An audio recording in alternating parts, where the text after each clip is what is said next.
What's up, you lovely people? Welcome. It's Thursday. That means it's the lore games. See, I'm getting better at the dramatic part, right? Yeah. Oh, I'm sorry. Did I miss it? Do it again. Do it again. No? Lore. Yeah. Games. No. Thank you, KG. What's up, MK? What's up, Galaxy? Hi, Kyle. Hey, Dusty. Everybody's showed up. It's great. Lore Games Thursday. So we got some good stuff coming up this week, and we've been working on a lot of stuff behind the scenes. Before we jump into the lore games, I want to give you guys a little bit of an update. Just gonna spring it on you. So what do we have? So the first thing is, let's see. I'm gonna say that. So tomorrow, correct me if I'm wrong, Dusty. Feel free to jump in and smack me if I'm saying something stupid. As always, we are tomorrow going to start a new thing. Basically, we're going to do what's called an async stand-up inside of the Discord, right? So an async stand-up means it's a stand-up in a company is when everyone gets together in the morning and they stand up. It's called a stand-up because it's supposed to be quick, as in don't sit down. You just come in, you say what you're doing. You know, what did you do yesterday or last week? What are you doing next week? And do you need help with anything? And that's it. Everyone goes around the room. Everyone knows where everybody is. They can schedule meetings later, and you're off and running. Do your job. So what we're going to do is we're going to do that for you guys inside of Discord. So we're doing stuff all the time. Like we are pretty hardcore in our schedule. We have a tremendous amount of stuff going on. But I'm sure that, even though we have like the Peep Show, which is our quarterly review, that's also going to be coming up soon. And we talk a lot about it on this show. And we always talk a lot about what we're working on, but, different people see us in different ways. Some people don't come to lore games. They don't look at Twitter. They don't, visit. They don't watch the Peep Show. So we want to have at least like Andrew. Andrew has no clue what we're doing. Thank you for raising your hand, sir. And so we just want to make sure that there's one place where you can say, oh, cool, this is what Todd's working on, Dusty's working on, Melissa's working on, Flint's working on. This is what everybody's working on right now, and so it'll be a good place for that. Other things we have going on, we are preparing two things. We're preparing for NFT NYC, so we're going to be there.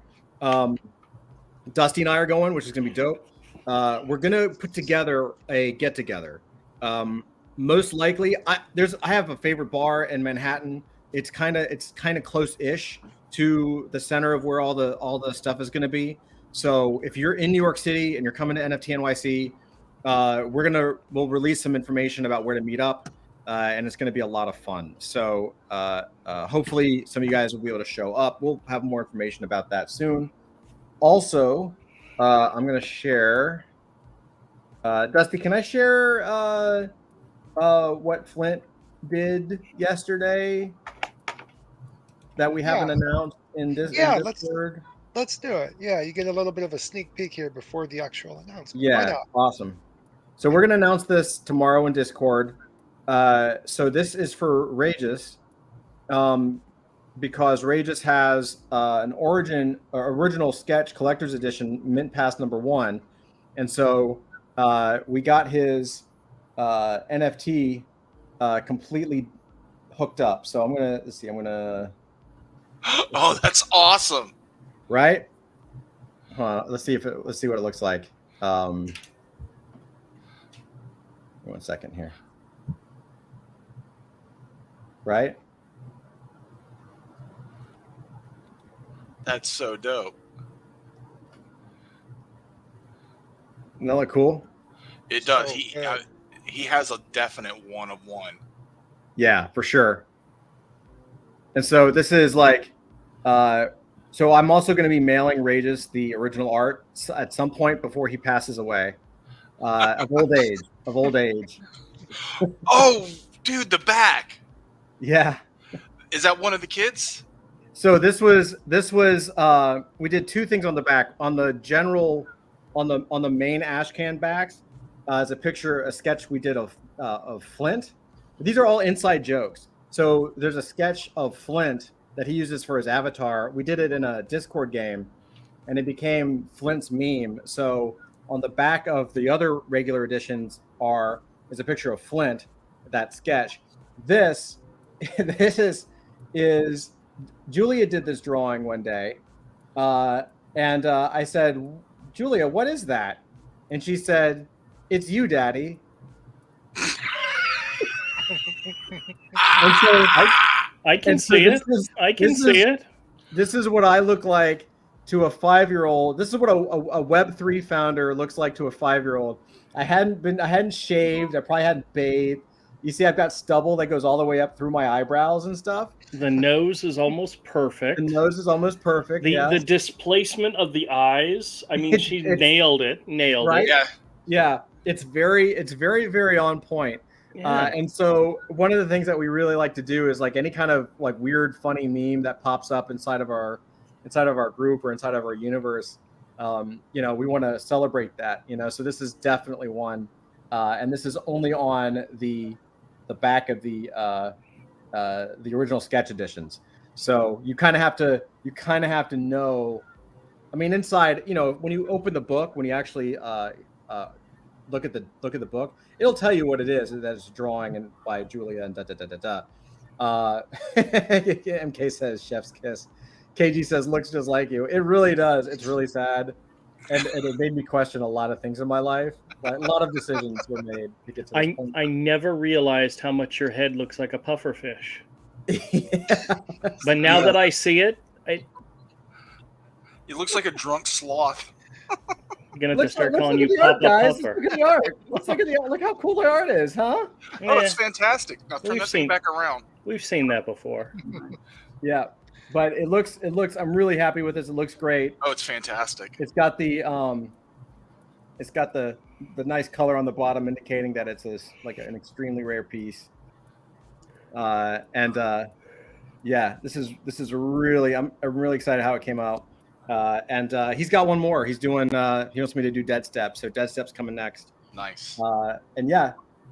So congrats to Regis. I wanted to share this with you guys because we're buying. I know NFTs is in Web3. NFTs is the kind of thing where it's like, if you're not launching something, it feels from a team's perspective that if you're not launching something literally every month or every other month, then like people think you're just vanished. And that's the exact opposite of what's happening. Like we've been digging in pretty deep. Other things really quick. We're working on Web3 Comic-Con. So if you guys have seen it, haven't seen it, Web3 Comic-Con, we are actively building this right now. So this is going to be launching soonish. This is going to be in the summer, most likely July. We don't have an official date yet, but it's coming soon. We're going to do everything we can to blow the doors off this thing. We're going to make it very, very big. It's going to be virtual, so you don't have to go anywhere. We will have speakers. We're going to have topics. Think New York Comic-Con combined with the Game Developers Conference, right? So or other things like that. So a lot of our friends, people who have stuff in film and in music and in animation and gaming and tabletop RPGs, we're going to get a lot of people together from a lot of different corners, software, and we're going to really try to blow this thing out and bring the entire Web3 community together. I think we can do it. It's a big task. We've been working on it pretty hard. But this is going to be coming in July. This is going to be a big launch. And we're going to have many more announcements to come as well. Like we may be doing special things during Web3 Comic-Con. You never know. So just want to let you guys know that this is also coming up. So please do us a favor and share the link. If you haven't signed up to get notified, all you got to do is click the button that says get notified. It'll pop up. You give us your name and your email address, and we'll let you know. We'll keep you posted for sure. I email every day. I don't know if I'm going to be emailing that list every day, but I probably will. If you guys have been in Discord and you've seen the soapbox, those are my daily emails. So I try to stay as connected as I possibly can. So do everyone a favor, do us a favor. Please share this. Please join up. Spread the word. We're going to be doing a pretty heavy push with a lot of other communities in the coming days, weeks, months ahead. So it's going to be pretty big. It's going to be awesome. And also, guys, if there's anyone you want to see, if there's anything you guys want to do, if there's something you'd like to have us try to run, like, let's go. You know what I mean? KG says you definitely email daily, LOL. You have to, man. You have to. It's like the number one rule of marketing. Most people don't do it, but the people that do, like, their communities and their businesses and their network is really good. Like, there's no other way to bond, like, actually, like, bond people. I think it's the best thing possible. It's really great. All you need is like an email address, a ledger, and like a business, and you're pretty good to go. So, all right, cool. So that's enough for the shilling and the boredom. So what's up? What's up, Zach? How are you? I am smooth. It's the best way I can describe it. I appreciate smoothness, sir. It's like it's kind of a level plane where you're not happy, you're not sad, you just be. I like that. Yeah, I like that. and the best part is, I haven't smoked anything or drunk anything yet. Yet. Right on. I appreciate that. That is a wonderful, wonderful thing. Well, it's also because it's really nice. It was really nice today, and I was able to go outside. So this is the time of year in Florida where it's warm, but it's not like hot, it's not too humid. Yep. So it's actually the perfect moment. Because in about another month from now, you're not going to want to go outside, unless you're going from like the house to the beach. Yeah, right. You just kind of have to just jump in and do it. Yeah. Awesome, man. Well, welcome. Yeah. Also, my town's full of spring breakers, so that's kind of good and bad. I mean, it gives you something to like watch, I guess. Yeah, it's free entertainment. It is free entertainment. God bless drunk college students. Yep. I could tell you stories about Daytona Beach, but I won't. They're not for public consumption. Andrew, how are you, sir? Not too bad. Feeling a little queasy this evening. I'm not sure why, but it's really weird. You shouldn't feel queasy. We're here. Yeah, I know. Might have been something I ate. I don't know. What did you eat? Did you eat Peeps, bro? Nope. Pizza and coconut cake is what we had. Pizza and coconut cake. Yep. Don't know why you feel queasy at all, sir. My wife is making my future son-in-law's groom's cake, and he's requested a coconut cake. So she made one this evening and invited them over to try it to see what they thought.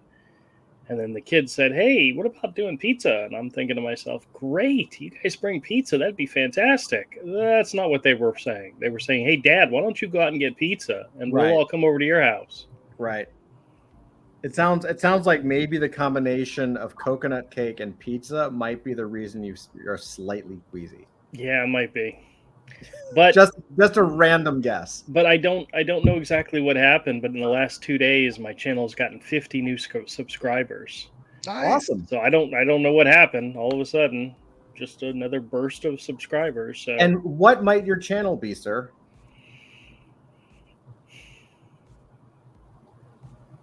Misfit Corner Scam. Sorry, it took me a second to remember. Jesus, it's like, what is that? I got the wrong hat on. I got the wrong hat on. Misfit Corner Comics or Misfit Corner Scams. There's only one word difference between the two channels. Yeah, I know. It took me a minute. I was getting there. I literally, when I do my intro videos and I say, "Hey, everybody, welcome back to Misfit Corner Scams," I literally am reading my hat when I do that because I will otherwise forget it. Yeah, I literally am looking at my hat as I'm saying it. So there, I'll put my there. We got good job. You got the Corner Comics hat. I got the fantasy hat, and Dusty's got the fantasy shirt. Dusty, how are you doing, man? Let's look at that shirt. What? I'm good. I'm good. I've been typing furiously for the last 10 hours or so my hands hurt a little bit. But other than that, it's a pretty good day for a Thursday. Yeah. What have you? Yeah, you've been. So Dusty's been. So when you're putting together a convention, even a virtual one, there's a lot of tedium. There's a lot of tedious work, especially in the marketing side of things. And so Dusty's been cool enough and hardcore enough to take that task on, which is pretty awesome. Speaking of conventions, Todd, does NFT NYC cross over with HeroesCon again this year? No, they did it earlier. Like NFT NYC is early April. Oh, okay. It's like in 2 weeks, basically. Okay. Or 3, I guess, 3 weeks. It's the 12th of April, basically. So it's coming up quick. I don't know how I feel about it because I'm so used to doing summer conventions. It feels early, but it's New York, and you can. There's like only so much space, and they book these things out like years in advance. Like I know that New York Comic Con had to deal with the Javits for like 10 years or something, so they book these things out for a long time. So Yeah. they probably got booked. The Marriott, which is where they host it, probably got booked out, and they said, "Oh well, you can come at a different time." Okay. Because we were talking about HeroesCon this evening. Mm-hmm. Yeah, I'll be doing HeroesCon again for sure. I love it, man. I missed it. It had been a long time. Is it bad to say? And I know that we're bumping in. We're not even talking about the game yet, but Rails. Whatever train. We'll talk about that tomorrow. Because we could talk about that all night. Good job, Andrew, for getting me off track. Avery, how you doing, sir? I'm good. Awesome. Wicked bad. Awesome. Avery was showing us some pages that he's working on, not for Adult Fantasy, but for another project. Yep. He's working on Adult Fantasy stuff ASAP for sure. Yep. Bro, those pages look sick as hell. Oh yeah, it's for Raid of the White Leopard. If you go to my Twitter, you can find the link to the sign up page. Go get it, man. I think it's some of the best work Avery's ever done. I'm very excited to have him do more stuff. Looking forward to it. MK says the AF train of thought has no caboose. And I've gotten my first page of pencils from the penciler for the project I'm supposed to ink for Lost Pages 3. Nice. Right so on. I'll be starting that soon, and by the time I get to it, I should have about 4 pages, so I can just really like get dive into it and get those inks knocked out. Hopefully, as soon as I can. Awesome. Cool. I can't wait, man. We got a lot of stuff planned, and it's so much. This year is so busy. Oh my god. Yeah. Every year is busy, but this year is very busy. Oh, counting the stuff for Adult Fantasy, I've already told people. After this, I'm booked for the rest of the year. Yeah, pretty much. It's like, yes. You hear that, everybody? We got Avery Butterworth for the rest of the year. Fuck off. Yeah. We'll just keep you in the basement. Nice. I like it there. Yeah. Can I wear my GIMP mask? No. You let him do it, Dusty. I know. Pulp Fiction. Can't beat it. All right. So here's what I think we should do tonight. So if you've been with us for the last few weeks, we've been working on the Adult Fantasy Tabletop RPG. We worked through character development and creation and building, and then we started experimenting with some rules mechanics for battle and for combat. KG says, "Wake up the GIMP." This tonight. So here's where we are. I spent most of the weekend working on more on the character building and the character development and how it affects battle. Now that we have some tests, what I'm working on now behind the scenes is bringing in the character archetypes. That's all the powers. My original thought was to bring the powers in at a later date so that you had to play as a level 1, basically as a human without powers, and then you could discover your ability. I've just done a lot of research, and I'm actually changing my mind on that to where you actually can start. You may be low powered, but you choose your powers from the beginning because these things affect your character and your character's personality so drastically. So I'm kind of constructing the character designer builder that we have.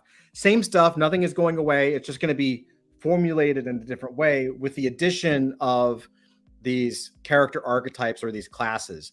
And I think you guys are going to be so like blown away. I mean, the class types, I've put a lot of effort in. You can pretty much make any character in all of fiction. There's no limit. In fact, I even included like talking animals in there, so you can be Scooby-Doo if you want. So it's the whole realm of fiction. So tonight, what I'd like to do is as we march forward, the next step is actually doing a campaign, either a one-shot or an actual full campaign. So what I'd like to do tonight is I have a series of questions, and I'd like to just talk with you guys here on the panel, with everybody in chat, and we can actually figure out, basically give me some fodder for what you guys want to play and what you guys want to create. And I will go away into my dark little hole and create, basically GM a campaign and come back, and we'll have some good stuff to go to rock and roll with. The other thing to consider as we do this is that the thing that makes adult fantasy different from everything else is that we're not a role-playing game. We're using role-playing as a way to generate like universal lore and actual products. So there's a very good chance that if it's good, this one shot or this campaign will be something. Maybe, I don't know what it is yet. Maybe it's the next book that Zach writes, or maybe it's the book that Avery draws, or maybe it's the book that I draw. Maybe it's something that Andrew's going to work on, like who knows? So just think about this as we come up with it. Think about it as that movie or as that story or some of the elements that you would want to play with. Sound good? Sure. Yeah, sounds great, man. Awesome, guys. Fantastic. Thanks for the excitement, Andrew. Appreciate you. I know you're queasy. Wait, hold on. Look at that face. No, I'm queasy. Look at that. Look at that beautiful face. You're such an attractive man. And I love you so much, bro. Please do not eat a cake and a pizza again at the same sitting. You need to give it a break. Trying very hard not to come up with new Andrewisms. Druisms? Yeah. Druisms, yeah. The Tao of Druism? Yeah. All right. Well, we'll get you thinking on cool, creative things, and that'll get you off of your queasiness. Or maybe not. You never know. All right, let's go. So MK says that works. Galaxy says, yep. All right, let's do it. Okay, so we're doing collaborative creation here. So this takes place in Hyper Brooklyn. But the first thing that I think we should decide is where in Hyper Brooklyn. Okay. And so the thing about Hyper Brooklyn is it may or may not be an actual neighborhood, right?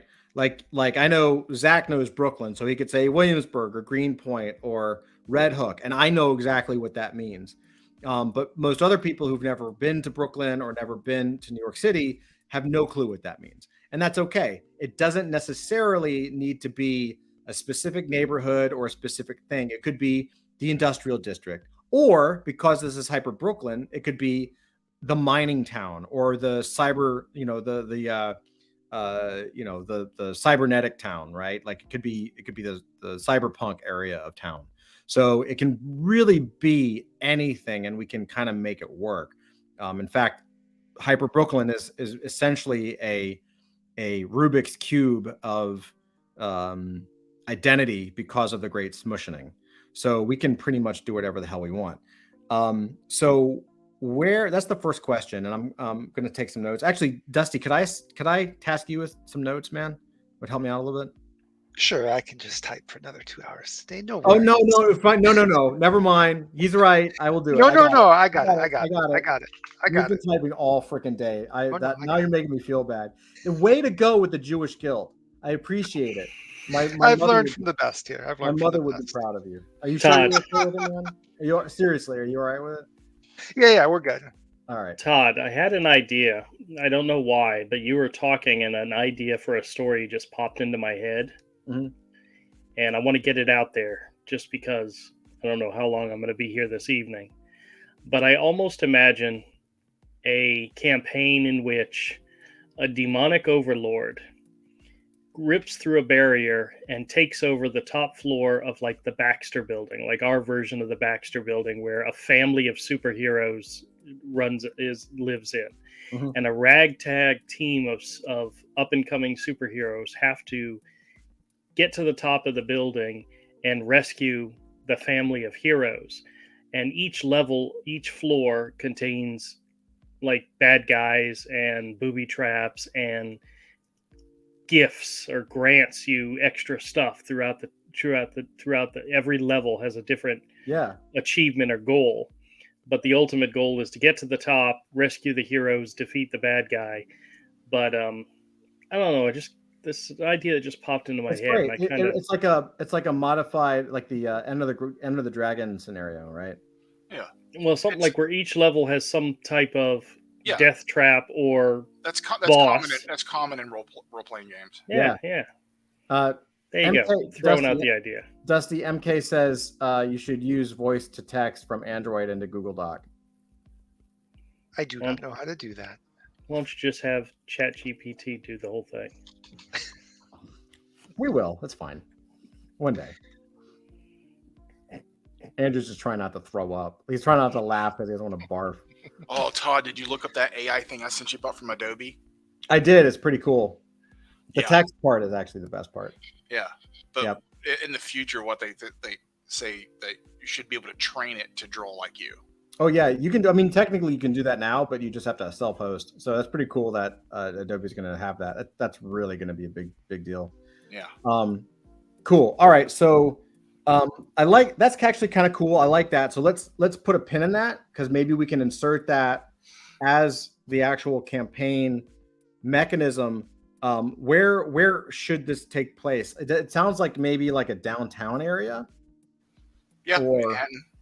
like downtown Brooklyn-y. I mean, it Yeah, could be yeah. It doesn't really matter. Yeah, Well, true. I'm thinking, if this is going to be like the Baxter Building in Brooklyn. Are there skyscrapers in Brooklyn? Oh, yeah. Not really. I mean, there are like there are like along the waterfront, but once you get away from there, it's like nothing over like 6 stories at most. It's like warehouses and I mean, there's like warehouses and there's buildings. There are tall buildings, but they're not like Empire State size. I have a better idea. What if the Baxter Building, in this case, is inside the Brooklyn Bridge? Like one of the big pillars. Like the That's cool. Yeah, because instead of just going full robot, we'll say that on the landward side of Brooklyn, that the bridge is basically cut off from like Manhattan now because they're basically in their own pocket dimension. So we'll say that the bridge kind of like ends halfway across the East River. Oh sure. And basically like there's like a wall there, like a giant glowing wall, and anybody who tries to walk through it gets thrown back, or something happens to them. Mm-hmm. And we'll say that like the main bridge structure on the landward side of Brooklyn has been converted into like a secret like the secret headquarters of our version of the Fantastic Four. Oh yeah, sure. Absolutely. Yeah. And we've got a few characters that are actually already fit that. So that's pretty cool. Yeah. So that could be it. Okay. What this area near the Brooklyn Bridge in Hyper Brooklyn. Well, if it'd probably be Dumbo now in the real world. I don't know what we call it now. Sure, that makes sense. Dumbo, yeah. What? And again, because this isn't real Dumbo, like what? And take that for whatever you feel. But what industry is this location best known for? Like you've got you've got meatpacking district, or you've got steel areas. You've got Koreatown. Like last check in the real world, it was basically a giant tourist trap for.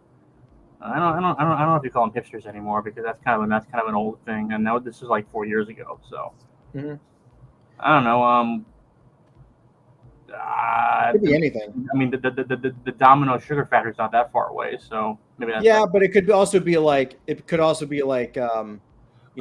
importing. trap for super It could be an interdimensional tourist trap, or it could be yes, perfect. We can say that there's actually a portal to alternate dimensions, or like the lower planes of hell and the upper planes of heaven, and like that neighborhood's where like the like archangels and archdevils can like get together and unwind over a drink, and then shit happens. Okay, so there might be like smugglers and things like that as well. Yeah. It's like it's kind of like neutral ground, and we can say that our version of the Fantastic Four aren't that fantastic. They're kind of like, yes, they're heroes, but they fund their endeavors through basically like interdimensional smuggling, and like weird science. Mm-hmm. That's pretty cool. And also, just a reminder, so everyone in chat, feel free to, there's no, filter. So just, pop in and whatever you guys have to say, like, we'd love to hear it. Cool. So, yeah, because you're not really allowed to leave. So anyone coming in or out would be more of like a smuggling operation. So it would, kind of like a den of thieves kind of a thing, right? Yeah, something like that. All right. Andrew or Avery, any ideas? I got you started. Yes, you did. And he goes mute. He's like, can't do the whole thing. Come on. No, you're okay. You're okay. Dusty, we got to give room for Dusty to contribute. This is true. Where's Flint when you need him? I know he and all his movie references. Damn it! I know. Rocking this out thing. Of all the nights to miss, him and Rommel, Mr. Storyteller Rommel. We'll bring them in next week if they show up. Okay, what is this area? We'll just call it Neo Dumbo, just for reference, because that's a real place. I know that place really well. What is this neighborhood? Well, hold on. Let's see. MK says, what about a quest for a kidnapped reporter researching the dome origin for Hyper Brooklyn, leading to the discovery of a primal cult? Ooh. Yeah, that's actually pretty cool, man. I like that. That might tie some stuff together. Awesome. For sure. That's actually pretty cool. Okay. So what is this area of town of Hyper Brooklyn? We'll just, again, call it Neo Dumbo just for reference. What's it famous for? Is there anything that this part of town is like well known for? I mean, it could be anything. Bars. Okay, like the best bars in Hyper Brooklyn. More like the weirdest bars. Weird bars. Yeah, basically, like we could say that it's like the old meatpacking district back in the day, or like like I don't know whatever the equivalent is in LA, Dusty. The neighborhood where anything goes and no questions are asked, and you can get whatever you want for a price. Yeah, like if you want to hire somebody with superpowers to do something shady, you go there. Yeah. MK says body modification, body mods. That's pretty cool. Yeah, that would fit in there too. Like those that Hurricane Steel might need. Yeah, that'd be cool. And yeah, I was like instead of calling it the meatpacking district, which is in Manhattan, you could call it just the packing district, because everybody is like armed and ready. Yeah, that's not bad. Right? Yeah, you want a robot arm? with a gun inside built Right. in, this is where you go. Especially if pretty you, cool. especially if you want it done and there be no legal paperwork that you had it done. Right. No tracing, no traces of stuff. Yeah. Oh, Mhm. you want some kind of implant in your brain, and you don't want it serialized and registered. That's where you go. Right. Okay. So that's what the town might be famous. Some ideas of what it might be famous for. That area, that neighborhood. What's the neighborhood infamous for? So you got famous, and then you've got infamous. I guess the infamy might be the body mods and this part, and maybe the fame could be the bars or like something lighter. I don't know. Oh yeah, like superpower themed bars. Like they're a tourist trap. Oh Like- sure, like tourist trap themed superpower bars. That's cool. Yeah. Yeah, All right, they have yeah. bars and things that are themed after whoever the big recognized superheroes are. Mhm. Stuff like that. That's a good idea. That's why the normies go there. Oh sure, okay, that's interesting. And if you want to end up with superpowers in an artificial or illegal way, you also go there. That makes sense. Okay, I like that. And let's see what. Okay, so let's talk about economics. Economically, this neighborhood, is it prospering? Is it floundering? Is it stagnant? Like is it an up and coming area? Is it on the down slope? Is it like the rich area? Like what's your vibe for it? The main part is very wealthy, but the outer edges are a slum. For the neighborhood? Yeah. The main part where the rich and powerful gather for the appearance of the themed restaurants and bars and all, they're all very wealthy. Yeah, that could work. People that work there, all poor and live on the edge. That's actually fairly accurate. Yeah. The Dumbo, I know it really well because I used to have an office there. They on the waterfront is all the skyscrapers, like Zach was saying, because it's waterfront property, right? And I mean, years ago it was all warehouses, and it was hood, like it was dangerous. But then when they started building skyscrapers, all the artists moved in, took over the warehouses, started coffee shops. Basically, all those things started converting into art galleries and stuff like that. And so now a lot of startups and businesses are there. So you still have on the waterfront kind of like the wealthier side of things, depending on where you are, in Dumbo. And then you still have to live there is still actually really expensive because it's kind of a hip area of town. But the further out you go, of course, the less economic it is in terms of prosperity. Yeah. And then the people that work there, they're either, I mean, it's kind of a mix. You have your tech kids that work there, right? And a lot of people that have their own businesses, and a lot of startups are there. So a lot of developers and programmers. But then the people that work in the kind of quote unquote regular jobs are, I would say, kind of lower on the economic scale. So is that kind of what you're thinking of, Avery? Yeah, well, let's take a place like Jamaica or Hawaii. The resorts built up, beautiful, expensive. Everybody that works there, that lives all around, it's not that nice. Got it. So actually, maybe some of it's flat out ghettoed. So it's destroyed. So maybe take the real Dumbo, but kind of explode it up so it's almost like downtown Miami. Yep.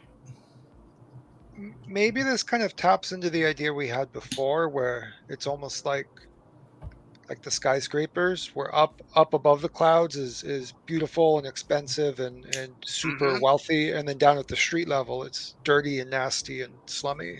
Yeah. You could even have the clouds low just because of smog and pollution. Yeah. So the buildings wouldn't even have to be that high. You know what I mean? Mm-hmm. That's pretty cool. I like that.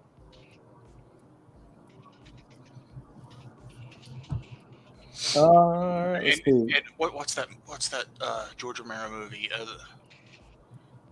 One of the movies, George Romero dead movies, where they built a society in a city, right? The rich people live in this one tower that used to be like this giant skyscraper with a shopping mall in it and everything, and everybody else in that settlement is dirt poor and just lives in absolute squalor. Jeez. And they all have to work for the people that still have something. Right. They hoarded everything, and and the poor people all around are the people that have to go out looking for food, looking for resources to bring back, and they only get to keep scraps of what they have to give to the wealthy in that tower. That makes sense. Yeah. Interesting. All right, that's cool. Yeah, that'll give me a lot to work with. So what's a notable, like, let's say 2 notable local organizations. So think factions.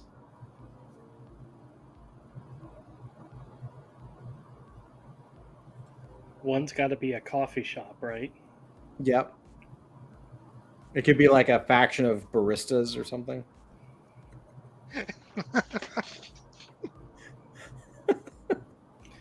And then a bunch of hot dog vendors, street meat vendors. What about the oh shit. I think I got something for this.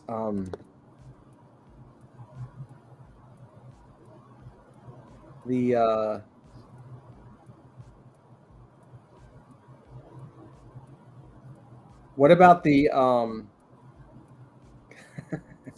so I have a list of names and characters that haven't come out yet. What about the clandestine e-commerce shipping faction? Like the main organization there is basically Amazon, and it's just like coffee and shipping.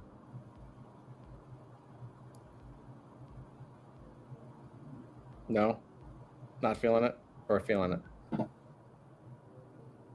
MK says Land of the Dead, Avery.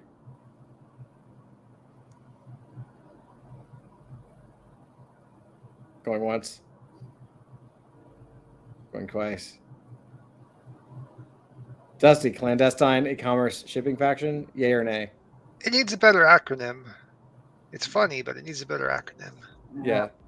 Maybe something like the I don't know, the Black Ocean Devil Society or something like that.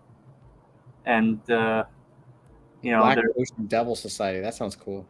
Yeah, well, I mean, where maybe something a little more extreme than that, like the I don't know, Brotherhood of the Slashed Intestines. I've got a couple names of groups that we haven't used, just fun names. They're not characters yet, but we've got what about the Beaver Lodge? No. The Beaver Lodge? Yeah. You know what? I have an idea. That could work. It sounds like kind of like your Midwestern fraternal society, like the Moose or the Elks. Mm-hmm. But when you show up at the end, on the facade of the place, is exactly that. It's really old, musty, fuddy-duddy. But when you get inside and you actually you find out that it's actually like a nest of scum and villainy. But they wear those weird caps with with tassels on the top. Oh, sure. Yeah.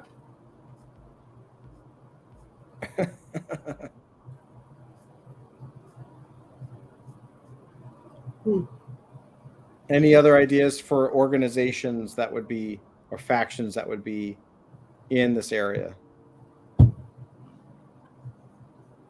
Well, if there's like an organization like ours that we're describing that's basically up to bad, there has to be like people who are trying to stop them. But they have to be like facing difficulties, otherwise they would succeed almost immediately. So I'd say kind of like there's a local crew of superheroes who are trying to oppose them, but they're kind of like newbies and amateurs.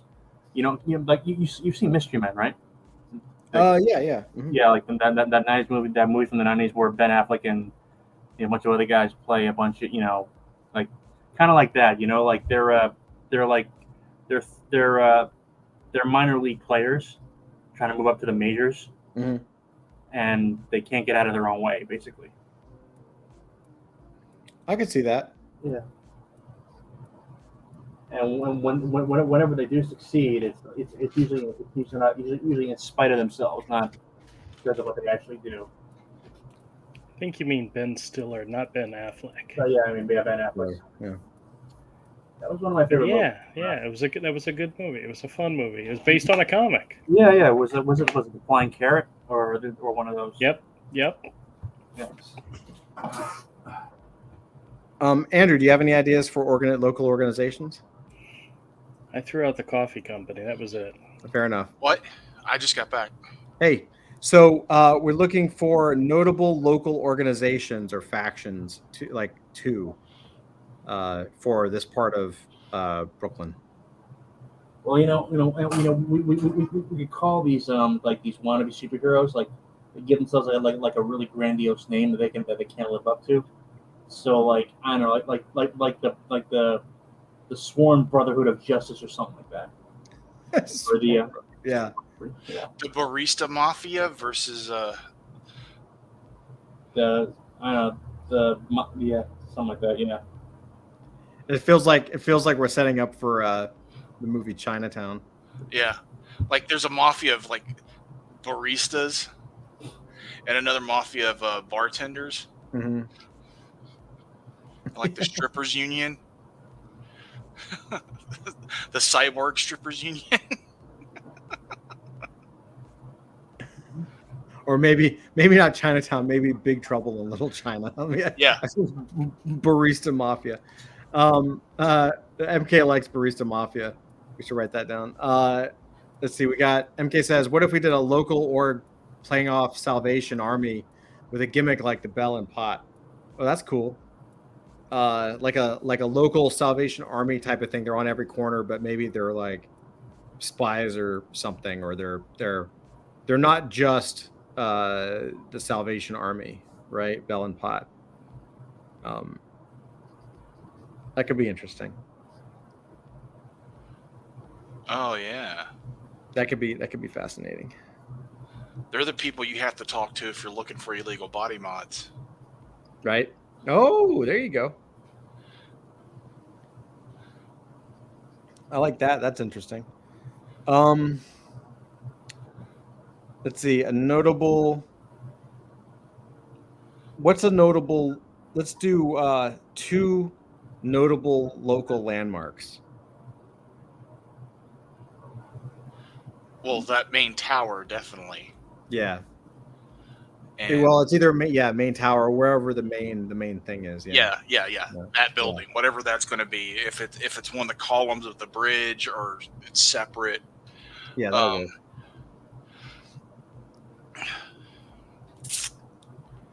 A landmark.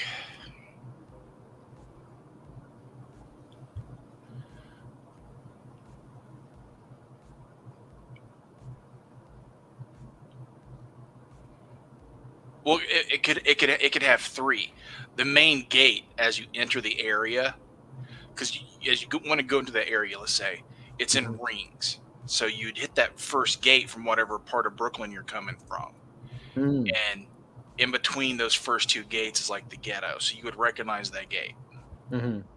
Then you would pass through the second gate into like the main square area or main town area where all the shops and the fancy shit is, and the bars, the shopping, and that would have its own look with some sort of centerpiece. And then you'd see the tower. That's cool. Okay, that could be interesting. Anything else for local landmark ideas? Maybe some of the local establishments that are famous, that are big tourist spots.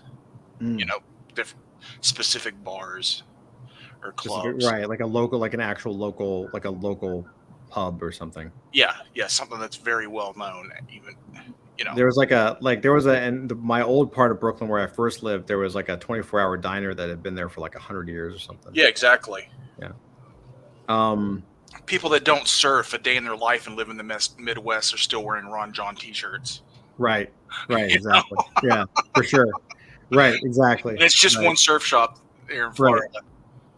MK says a cheesy statue in a central location, celebrating one of the heroes the bars are dedicated to, or maybe the very first body mod recipient.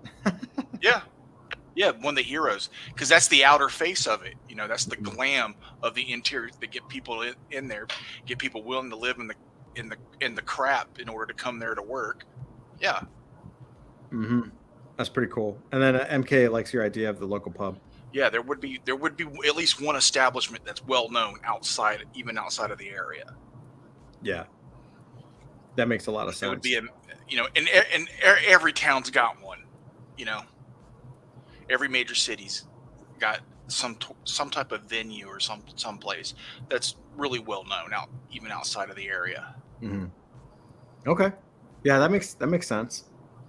I could see that for sure. Never been to CBGB's, but everybody knows about it. Right, that's a good point. And it's just one bar. It was just one bar. That's right. Yeah.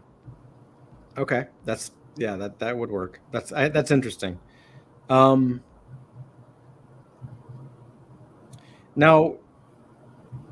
what would be a good rumor about this town? So these may or may not be true. These obviously completely made up. We're going to go around. So everyone is going to contribute at least, well, the four of you guys, I guess, will contribute at least one rumor about the town that may or may not be true. They may have truth to them. They may be completely false. We will see. So let's start with Zach. Zach, what is a rumor about this area, this neighborhood, about Dumbo, Neo Okay, I have an idea. There's a buried treasure buried hidden in the sewers beneath the neighborhood. Oh, cool. Okay, now buried treasure. But here's the thing, though. No one can agree on what kind of treasure it is. Some say it's a cache of gold bars that were left over from the Smushening. Others say that it's a giant ruby that has a curse attached to it. Some people would say that it's actually a cache of radioactive cocaine, that grants anybody who takes it, strange powers or strange mutations. And some say, and some say that there's no treasure at all. That it's actually a trap laid by some strange by mutated alligators living down below. Yeah. To get revenge on the humans who kidnapped them from their native Florida swamps and left them here in this godforsaken urban hellhole. Oh yeah, I dig that. That's wicked. I'm sure Dusty's typing fast on that one. Poor dude. Yep, guys. The booze. Well, actually, no. I haven't drunk anything yet. Opium. Yeah. Excellent. Could you go over the alligators one more time? That it's actually a rumor put about by a bunch of mutated albino alligators, who are angry at humanity for having been taken away from their beloved Florida swamps and stuck and at the bottom end of this bleak urban hellhole. I mean, there's actually back there used to be like a persistent urban myth about people would get like pet alligators, flown from Florida back in the day. And alligators, they're cute little animals when they're small, but then they get big. And when they started getting too big for New York apartments, people would flush them down the toilets. And the story goes is that so the story went is that in New York sewers, these castaway alligators live, like living off sewer rats and like the occasional sewage worker. Of course, in reality, alligators can't survive down there. Right. Nothing really. That's pretty wicked. Yeah. That's awesome. Hey, what's up, Brent? How are you? Brent, he says 8:30 EST tardy. Man, you're always on time, brother. Brent's the founder and I want to say progenitor, but I never know if I use that word correctly. He runs theglimmering.com. You got to check it out. Glimmering is a phenomenal project.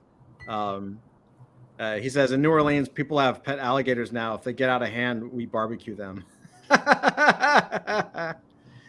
Brent, I thought you were at GaryCon, man. Incredible. I think you're at GaryCon and you're doing AF. That's pretty awesome, bro. Let's see. We got MK says catacombs with a hidden mod stash under the town, left by a crazy, mad, brilliant engineer. That's pretty wicked. Yeah. Brent, just to fill you in, to catch you up, we're basically brainstorming for the first campaign for the AF tabletop RPG, the story lore. So he says, I need to be with my AF peeps for a sec. Awesome, man. Absolutely. Always welcome, sir. We're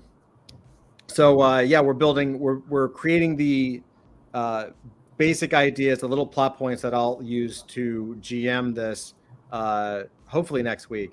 So we're kind of asking a few questions to build the city type and kind of give some fodder for the situation and what could possibly happen. So that's pretty cool for a notable landmark, Zach. That's pretty dope. And MK, yours too. It's pretty awesome. Avery. Oh, sorry, not noble. For rumor, I meant. For rumor. Avery, what is a rumor about the town? It's at the Brooklyn Bridge, correct? Could be. A rumor that there is a secret way in and out of the clone there for smuggling. Ooh. I like that. Excellent. For smuggling and human trafficking. Excellent. That's really cool. All right. Do you have another one, or we can go around again? Yeah. That's it. That's all I got Cool. right now. Awesome. Andrew, what is one rumor about the town or about the neighborhood? The town is infamous for hosting illegal fight club fights with superpowered individuals. Nobody's ever actually been to one of the fights, but it's rumored they exist. I like how you're tying it back into the Cobalt Fox story. That's because that's how you get seats to the prison. Nice. Yep. That's where you have to go. That's right. Yep. All right. That's pretty brilliant. Okay. Damn you, Andrew, and your one-liners that actually make sense. Okay. Nice cool. job. Nice job. Yeah. Point of inspiration. Dusty, if you have a second and you're done typing, we'll give Dusty one more second, and then I'll ask him for his rumor. Yeah, I got one. So there are secret underground clubs that host raves with exotic interdimensional drugs. Ooh, I like that. That's pretty cool. Interesting. And it also it's interesting how you could see almost these rumors actually become something or not at all, right? Yeah. Very, very cool. They're all useful. All useful. Let's do one more round. If you don't have anything, that's okay. I think only one round is kind of mandatory, but let's see what else we got because it turned out really good. Brent says I like the sound of that a lot. Yeah. Key party at Brent's house. Anyway. Whoa. KG said Dusty's going red district. He says he likes it. That's great. Thanks, Brent. Brent has a good sense of humor, so let's see. Let's go around again. If you don't have anything, I totally get it. Definitely one is mandatory. Let's just see what we could get. Brent says KG knows what's up. Zach, do you have any more rumors that you would like to share about the neighborhood? All right. Yeah. How about this? Supposedly, there's a phantom delicatessen haunting the place. Phantom delicatessen. Okay. Basically, it's one of those places where you turn down an alleyway or a side street, and you notice a door in a building that's never been there before. And when you walk in, you find yourself in like this weird delicatessen where they sell strange meats from creatures you've never heard of that taste really, really good and have strange side effects. Like for example, you eat like a you get a something on rye, and you walk out of there and find that you're able to fly. Oh, interesting. But the thing is, when you go back to the place the next day, You can't find it. all you see is a blank patch of wall. That's pretty cool. Yeah, that's great. MK says best Reuben ever, but you can never find it. Love Exactly. Yeah. Yeah, that's fantastic. Yeah, that's great. I love it. Best Reuben ever, but you can never find It's it. like, there actually are stores like that in real life. I remember there's one place in Chinatown where I got where you could spend like $20 for like a really cheap pair of shoes, the kind of shoes that like China that like kung fu people wear in like old school kung fu movies. Mm-hmm. Like just like rubber soles, more like foot gloves than they are shoes. Oh yeah, sure. I found my place that sold them. I could never find it again.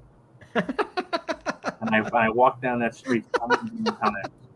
Well, I'll tell you, it's kind of a story like that. My mother loves to go to Chinatown when she would come in town because she loved going to the illegal gift shops, all the illegal purse tents. Like, so in Chinatown, they have like a lot of pop-up shops, like in garage doors open up, and there's all these small shops, and there's hundreds of them. There's just tons of them, and she would go in, and so what these places do is the front, and it's not legal, but it's super common.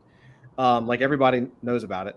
Basically, the front of the store, they have legal stuff, and it's kind of small, but then there's always like a door or a drape or a hidden door or something that goes to the back, and the back is all the illegal shit, and the back is bigger than the front.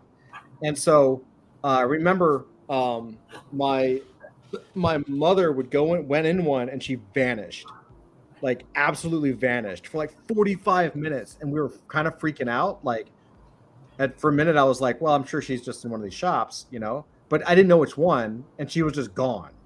And I was like, where the hell is she? Like, after 45 minutes, you're like, maybe they took her kidneys, like, I don't know, like, like, where did she go? And finally she showed back up. But yeah, it's this kind of like vanishing illusionary thing is pretty interesting. That's a pretty cool concept. I like that a lot. Kudos. Yeah, that's really good. Avery, do you have another rumor about this? I don't know now after that. Like my mind's a blank. That was so good that now I'm drawing a blank. It's like that works so well. Yeah, I know. It was pretty good. No worries. Andrew, do you have another rumor about the town, about the neighborhood? No, I honestly can't think of anything else. Brent says Louis Faketon. He makes the best handbags. Louis Faketon. That's pretty good. Dusty, any other rumors about the neighborhood? Yeah, I think kind of feeding off what you just said about worrying that your mother's organs were stolen. It is rumored that there are shops that sell black market organs in the back room. Love it. Cool. That goes into body mod too, right? Yeah. Yeah, it kind of ties into body mod. Yeah. All right. That's interesting. Very, very, very cool. All right. So the next little set of questions really now is, there's a few things we can talk about. To Andrew's, so Andrew kind of set us off with like kind of an advanced scenario. He was like, "How about this happens?" You're like, "All right, sounds good." Assuming that that's, regardless of whether that happens, whether it's an actual Enter the Dragon kind of going up a building or scaling a, inside of the Brooklyn Bridge and kind of rescuing somebody at the top, or big boss final battle.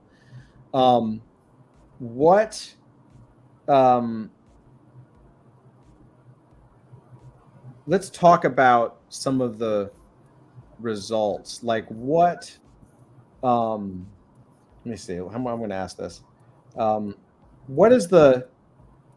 What's the kind of power that's involved in this scenario, right? And like, what's the high level agenda, would you say?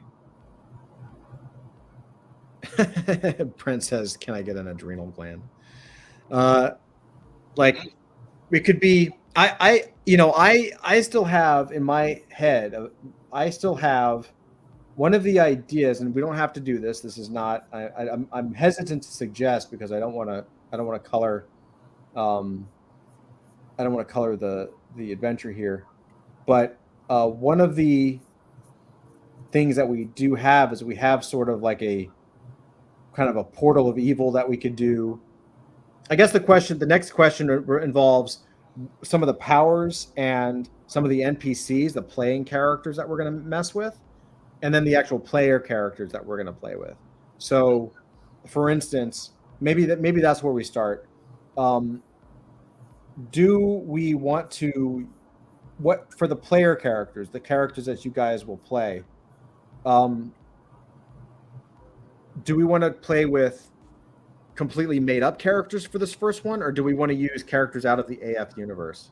I will say that I'm tempted to use one straight out of AF, like 344, Stanwell Perpetual, Full Metal Jackson, General Steel, like our characters, because especially if this turns out to be good and we decide that we want to turn it into something, it just helps the lore that we already established, since this is kind of like a beta game. If it's characters that are already, like, they'll still have the powers. We have to match the characters to the game rules so that they have the powers. Yeah. But does that make sense, or do you want to make up characters and just go try to run it that way? We can do both. There's no harm in running the same campaign or the same one shot multiple times. Yeah. Doing it with AF characters isn't a bad idea. A group of established characters is not a bad idea. Okay. I mean, it certainly makes it easier. It certainly saves us from the trouble of having to roll up a new character every time we play. Right. Because even with the simplified rules, it still takes about 30 minutes, and we're only around for like what, an hour and a half each night. Pretty much, yeah. So we would probably, and for this one, I'd also like to do, I'd really like to do, to try to keep it to a one shot. One shots are things you can do in one session. I've never been to a game where a one shot lasted like an hour and a half. It usually lasts like 3 or 4 hours, but it's like one, you can do it in one sitting. I have done it in two. To be, in fact, Brent Glimmering did a great job with their one shot campaigns. We actually got it done, I think, in like 2 hours, or an hour. I don't remember, but it was pretty good. It was really tight. Most of the games I've been involved in are not that tight. Yeah. So definitely using established characters just to get into play would be. Yep. Brent says Tower of Power, which is their demo campaign, which is brilliant.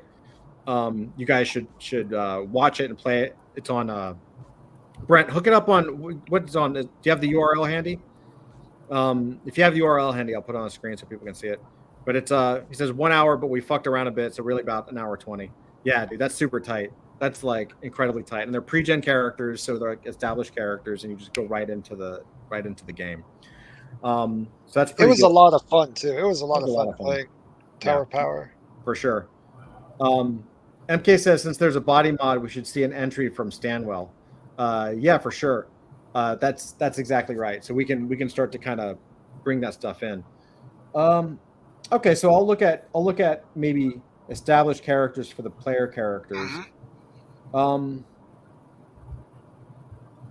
Yeah, so let's move down to like what's the actual power aspect, sort of the think of it as in terms of like a legendary aspect, something big that is involved, and what is its like big high level agenda, right? And there can be more than one. There can be more than one main character or main power at play.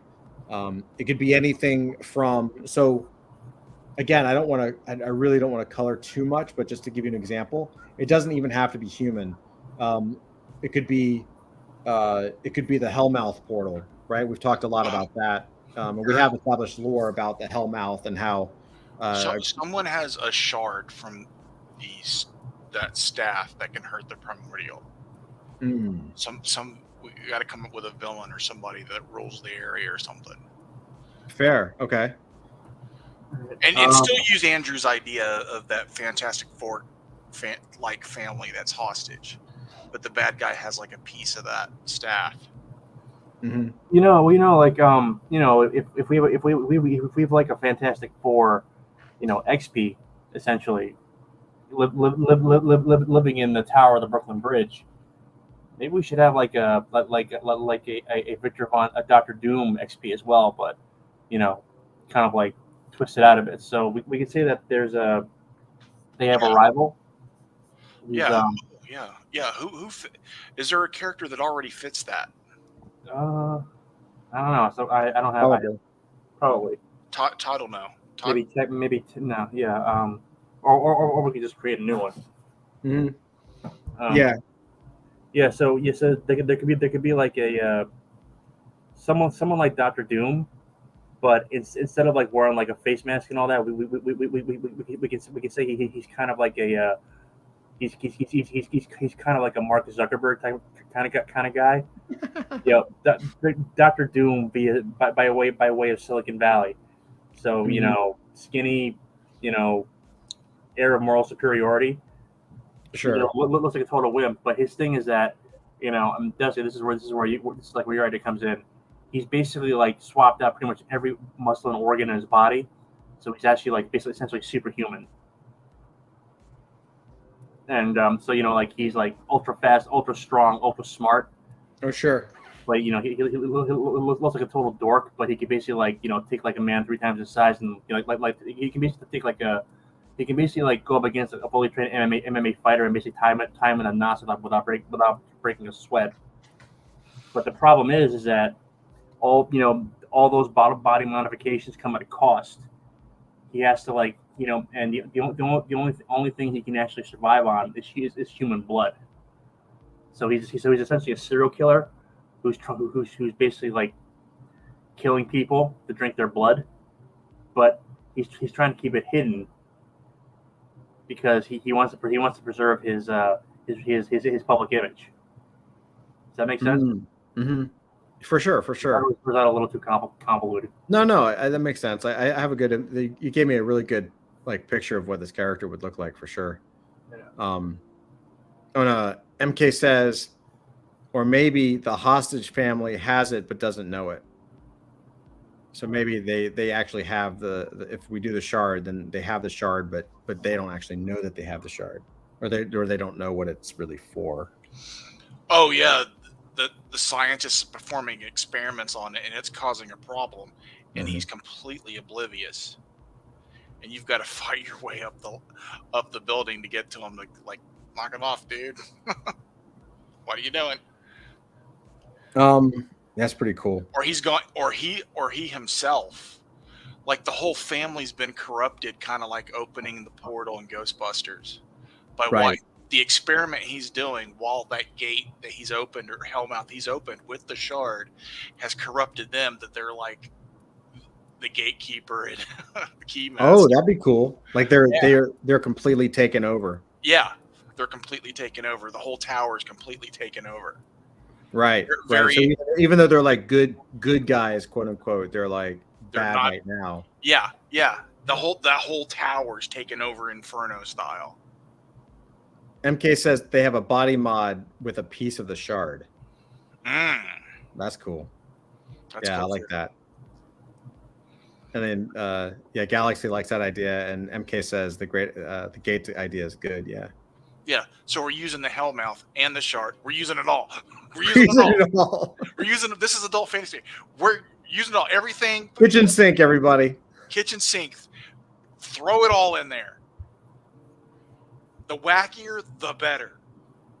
Yeah, that's pretty interesting. Parts of it's got to be cool, but parts of it have to be super over the top. So yeah, throw it all in there. We can even make Ghostbuster jokes. Let's talk about the. Okay, well that's good. Before I move on, anybody else in terms of like what like the legendary type of power or the main high level agenda? Just to close that Hellmouth, found out what's going on at the top of that tower that's turned everything upside down. Right. So Hellmouth basically it's the climax of Ghostbusters with like power shooting out from the top and like crazy spirit looking demons things. That go like in Inferno when you're flipping through the comic and the mailbox come alive and it's beating that dog to death. Yeah. It's shit like that everywhere. Awesome. Yeah, that's pretty hardcore. Yeah, that's pretty awesome. All right. I like that. Like that's gonna be a wacky fucking book. If it's a book, it's a wacky book. All right. Very cool. Dusty, how you doing? You feel like you got all of this? We're doing good. I know Dusty's only been typing for about 10 hours straight, so yeah, it's fine. Everything's fine. God, Inferno was so much fun. Inferno so he should be used to it by now, then, right? Oh, poor guy. Yeah.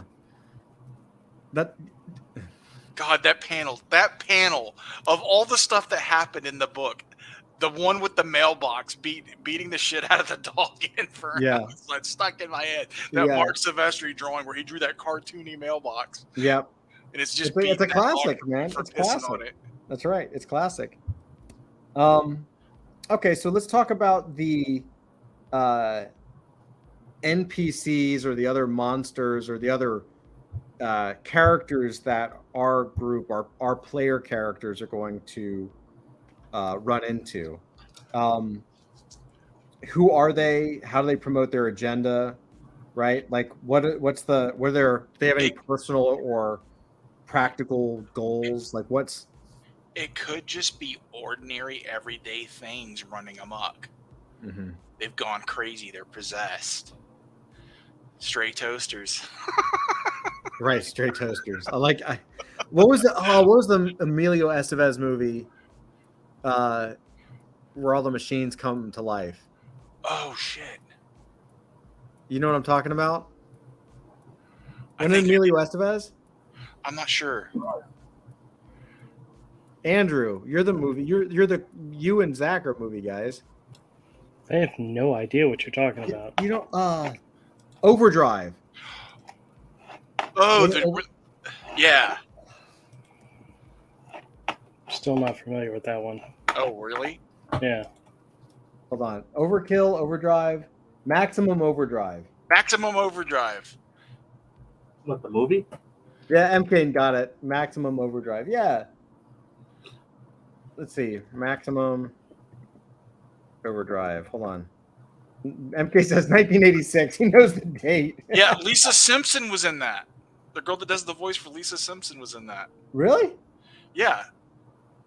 The little mousy chick in Maximum Overdrive. Oh, geez. Here, hold on. We're gonna pause our local show for just 1 second to look at the Maximum Overdrive trailer. Hold on. Let's see. Share screen. Window. Yeah, you might have to fight a toaster that's sprouted demon wings and is like attacking you with its cord, like a tail. Okay, let's listen to this. Tell me if you can hear this. We're not going to get kicked for this, right? Because last time we did this, we got kicked. Oh shit! Would a trailer get us kicked? You never know. From 1986. A movie this old, maybe not. Well, it's almost 10 o'clock anyway, so if we get kicked, we get kicked. Well, we still got some time left, but I still got some questions for your ask. But hold on, this is 2 minutes. We'll pause. I don't know. We'll just pause a little bit of it. Here, maybe I can just turn off the audio. Hi, my name is Stephen King. I've written several motion pictures, but I want to tell you about a movie called Maximum Overdrive, which is the first one I've directed. Wow.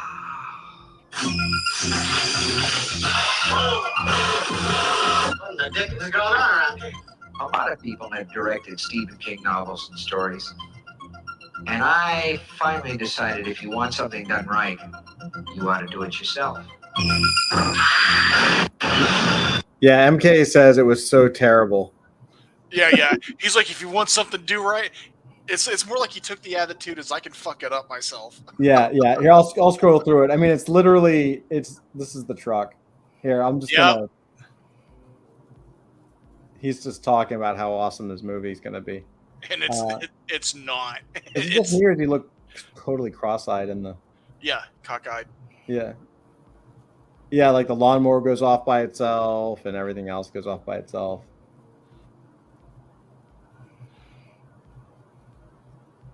Yeah, there he is. Right, Emilio. Oh no. Okay. Yeah, the normal people, the further you get in, are starting to be corrupted to where they're almost like something like a parademon. Fair enough. So they're like corrupted bodies. Yeah, corrupted bodies. Inanimate objects are corrupted, and they'll attack you. Okay.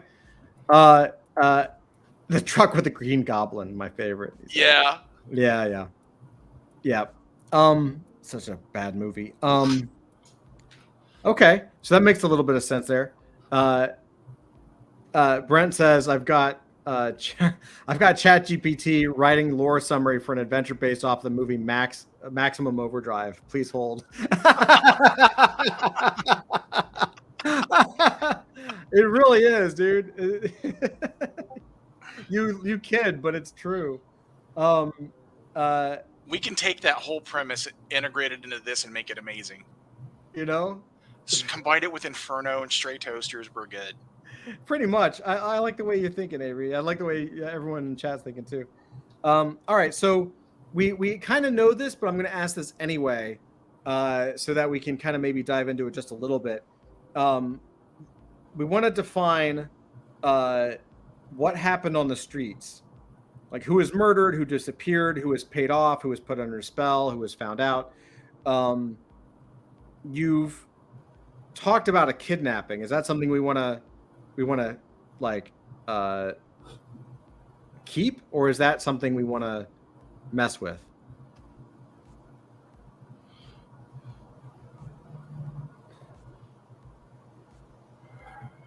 We've got a lot of plot points as it is.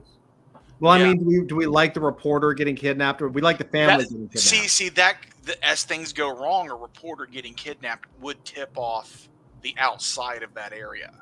So MK says no, kidnapping is for another quest. So we have several ideas. Okay. Yep. Okay. Okay. So then I guess my question is like, if that family has been kidnapped, the first family, the Fantastic Four style of family, then wouldn't it be called the First Family, because that's the name of the family in Astro City, by the way. Oh, okay. The First Family. Oh, fair enough. Right on. Yeah. So come up with a different name, but yeah, we're following. Cool. Good check. I had totally forgotten that. It's just a really good name, so don't go with it. Yeah, and it also was it for their version of Fantastic Four? Yes. Yeah, makes sense.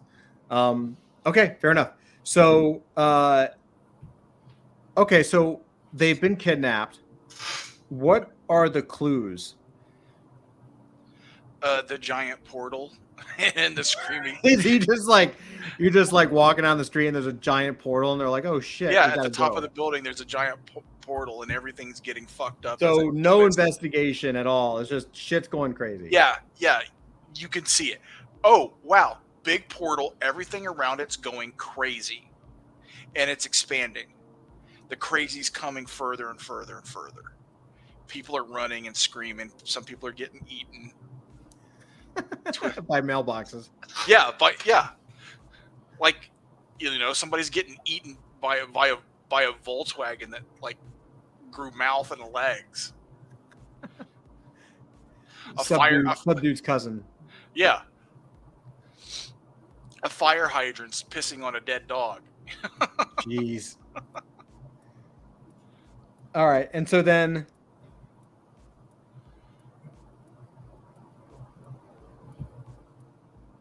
we'll have to figure out. Okay, so I'll come up with some ways to push you there, and then, I mean, dangers and challenges aside. I mean, let's assume for a second. Okay, well, aside from all the stuff that would be possibly happening on the outside and the crazy maximum overdrive stuff, what would some of the dangers and challenges be that they might face?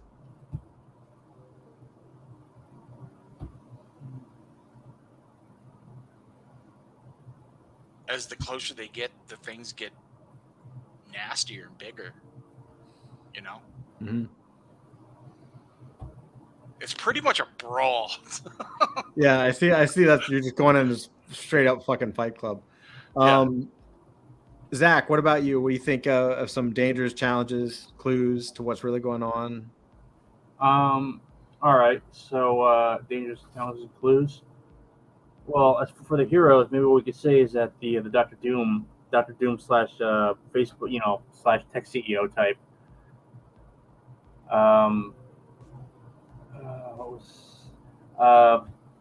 He's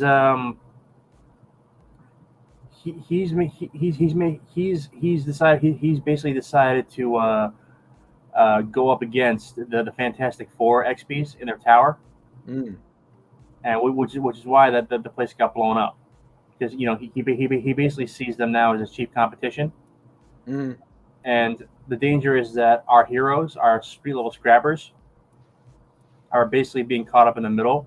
So we could say that as a hook, like one of their contacts, or like maybe someone who throws them work from time to time, has asked them to do something, but they don't really realize that they're basically being hired by one of these two factions, and they're basically like being set up as a fall guy for a crime that they don't know they're basically being told to do something that results in the building actually getting blown up.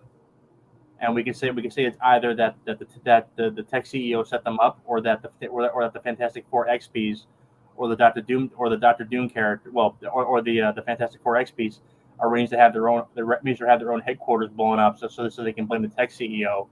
Either way, our heroes are basically being set up as the fall guys for it. That's kind of cool. Yeah, I like that.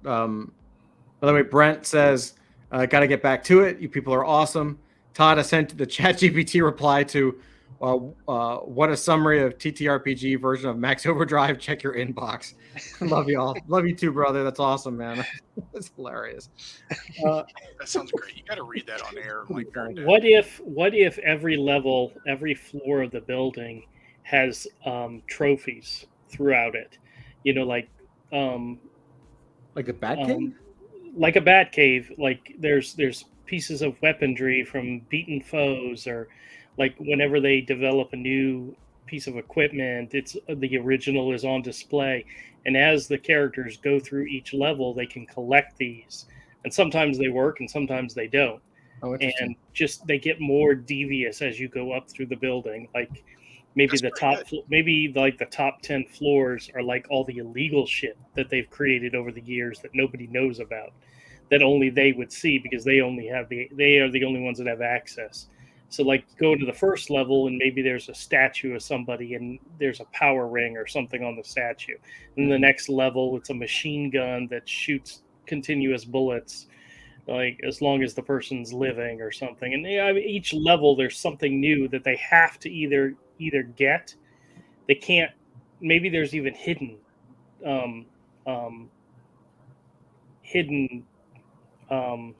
what the fuck was I saying? Like Trophies, hidden There's weaponry or hidden trophies, traps. hidden weaponries throughout. Yeah, Yeah.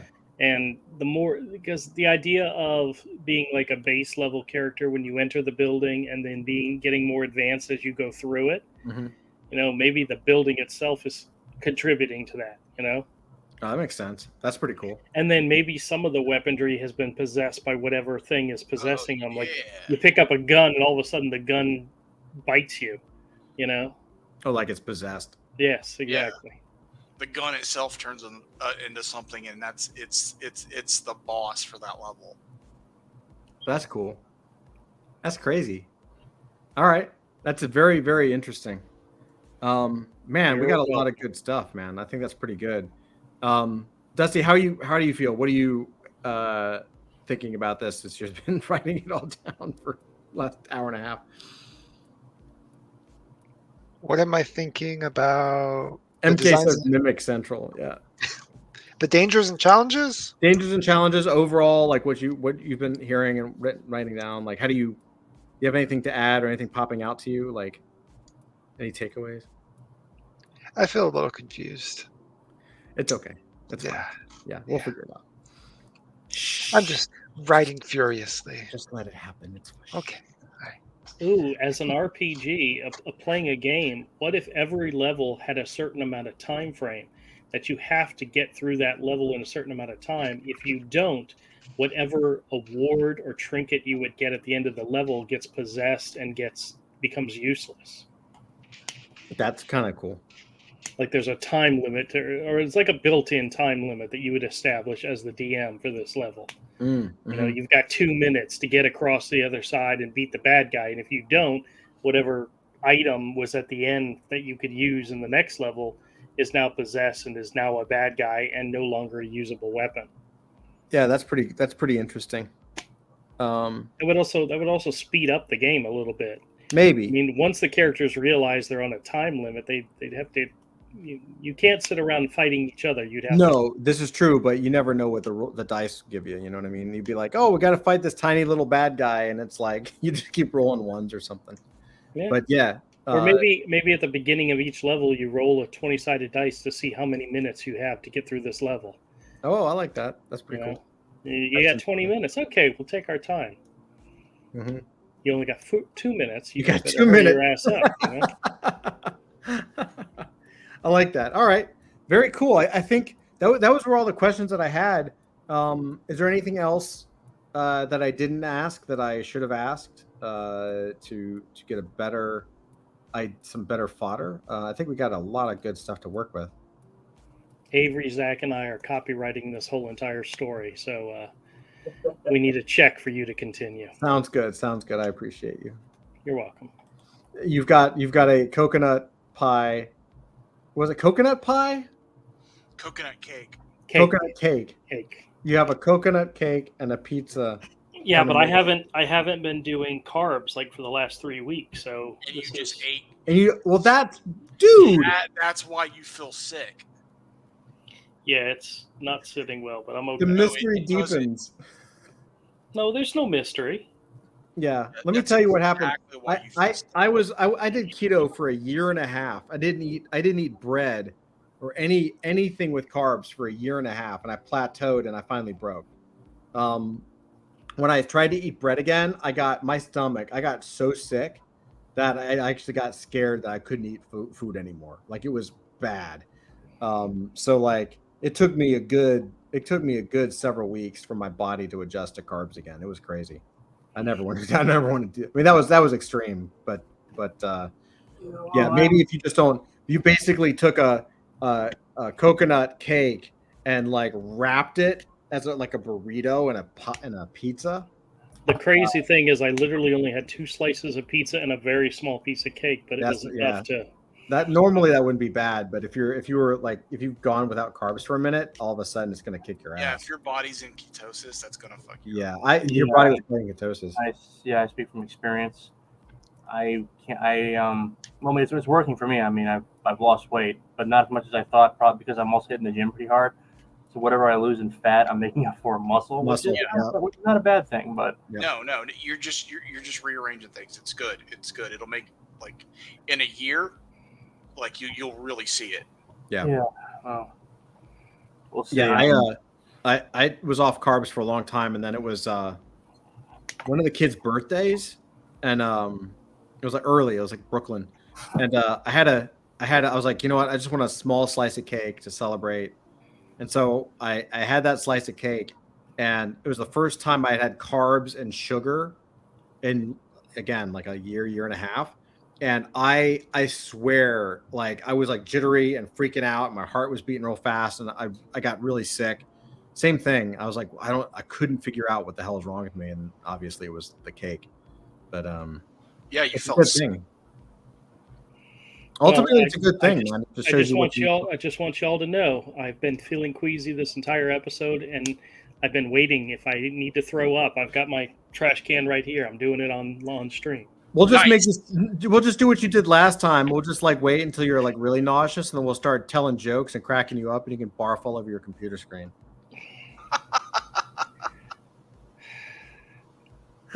That was still one of the funniest things ever, man. Like spitting Coke Pepsi. or whatever you Pepsi, yeah, all over. I have your a- Deep monitor. flavored Pepsi. I have a father and son customers that come into the store, Mhm. and they watch my videos before they come in. And you remember the one where I was doing the singing? The kid walks in, he walks through the door, and he says, "I have a song in my heart." And he says it all the time to me because he thinks that's hilarious. So I can't wait to see what he has to say about the Pepsi. Oh man, Oh. that's pretty funny. That's hilarious. That was so good. I'm so glad we showed that, and we showed it a couple times. We got to clip that. That's got to be. We got to share that more because I'm sure most people never saw it. But man, that was hilarious. It's horrific. It's Well, horrifically funny. Yeah. Peak The flavored live- Pepsi, the- it just sounds wrong. The live stream's not there anymore, but I reposted it. I edited out a couple of times that I said bad words, but pretty much the whole thing's there. Good. Oh, I did edit out the part where Avery was telling me I offered blowjobs to my customers, and Did I really? yeah. And then of course I edited out my response. We're damn right. I'm good at that, you know. Full service comic shop. Mhm. Please note that we have it on record again, and we will be editing that. Oh yeah, your stream has the unedited video, so it's out there. Great. Yeah. That's great. Yeah. Excellent. Well, guys, we got about 15 minutes. We can just chill. I know I don't want to. I know Andrew's not feeling good, so I don't want to belabor it, man. Do you want to call it, Andrew? Oh, I'm good. I've got I'll be honest with you. I got a crap load of ideas running through my brain for this idea. So this is definitely stuff that's gonna fumigate. Not Mhm. fumigate. What is it when you Percolate. percolate? Fumigate is like It's gonna the fumigate. opposite. What is it when grapes turn into wine? Ferment? Ferment. Ferment. The ideas are going to ferment. Well, things tend to ferment before they fumigate. That's right. MK says best line on, I guess, Saturday. Record yourself screwing people. No, that's not what I said. Hey, Todd wasn't there, but it was really funny. Avery got a kick out of it. What I was saying is my catchphrase at the end of almost all my videos is, if you get calls like I get, either hang up on them or screw with them like I do. And I decided to expand on that. And I said, hang up on them or screw with them like I do. As a matter of fact, if you screw with them, record it and share it on YouTube. So screw with them and share it. And Avery's like, oh my God, did you just say screw them or screw it and share it? Or screw, I forgot what exactly what I You said. said screw it. You said screw it and screw them and share it. That's right. Screw them and share it. And all I'm thinking to myself is, new catchphrase. And Avery's like, oh my God, I don't believe you said that. That would be an amazing category of video, I will say. Yeah. Like scam calls, screwing scammers, and then posting the videos. And KG says, OMG, Druisms are the best. Yep. I should It write is a book. true. I It should is write a book. true. Andrew has the best at Druisms. Screw and share. Screw it Screw them and share. Screw them and share them. That's right. Sounds good. Anyway, guys, we'll call it a night. I don't think we can top that. We go out on top. You see what I was saying? Like you screw them, you share it, and you go out on top. I'm Tom Brady after winning the Super Bowl. Oops, he didn't do that. Andrew. I'm sorry. I brought up a sports ball reference. Sorry, nobody here got it. There was a rumor today. I'll just leave it. This is a Web3 thing. There's a rumor today that his ex-wife, his supermodel wife, what's her name? Giselle. Giselle, thank you. She was seen with Vitalik, who's the founder and creator, one of the founders and creators of Ethereum. Vitalik is a very tall, skinny guy who has. How would you put him, Dusty? He's genius level, but seems like a very sweet person that you can tell has some trouble with social things. Is that a fair assessment, Dusty? As most geniuses. Yeah. Really tall, really bony, genius level, very nice guy. Obviously a nice guy. All he does is ooze just genuineness and everyone loves him. But clearly has some social things. Anyway, he and Giselle were seen in New York at some Chinatown dumpling shop, and they were like holding hands or something.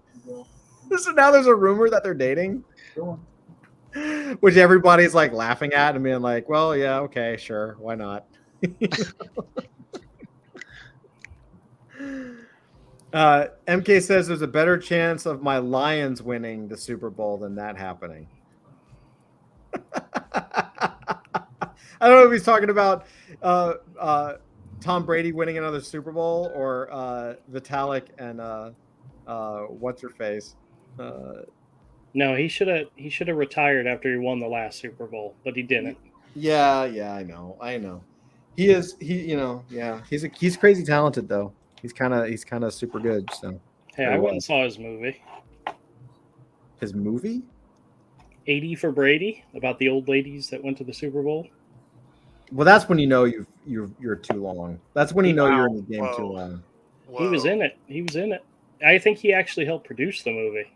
I'm sure. It was a cute movie. Bodies for Toddies coming soon. Yeah, it's like when you had the wrestlers making the family movies. Yeah, right. It's like, okay, you're done. You're done. You're right. You're kind of over. Dusty's beside himself.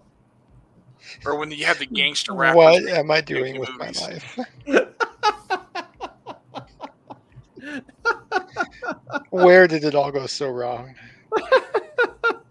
I think when you met Todd. Yeah, close to the beginning. Close to the beginning.